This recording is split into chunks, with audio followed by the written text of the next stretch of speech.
Now, time for Deputy Alfred Sant. 1 minute, take the floor, please. Thank you, Mr. President.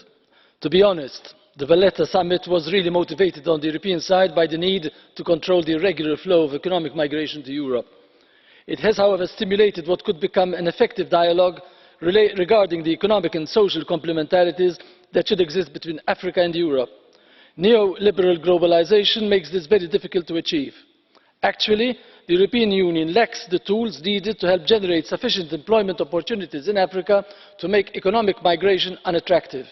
Worse, many private projects in Africa spurred by globalization have not served to increase job opportunities in the economy as a whole.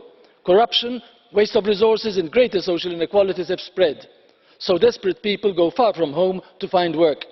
Europe may be too distracted by the crisis to take the lead in what is really needed: a Marshall Plan for Africa, where public agencies take full charge and do not simply delegate initiative to the private sector, or wait for the latter to take them. African development should not be dominated by global free market forces, but planned by agreement and effectively implemented. Many vested ideas and interests will have to change. I hope that the Valletta Summit was one first step in this very long process. Mr. Sant, you seem to blame the whole of Africa's problems on globalisation, and yet you do not blame the European Union in any way, shape or form. So do you not feel it's concerning that the European Union charges sugar beet and excessive prices to African countries to the benefit of sugar producers in Germany, or indeed in production of chocolate beans, so that chocolate is more expensive to be produced in Africa to protect those producers in Belgium? Do you not think that they have massive repercussions on jobs and prosperity in Africa? That reflects multinational cooperation strategies.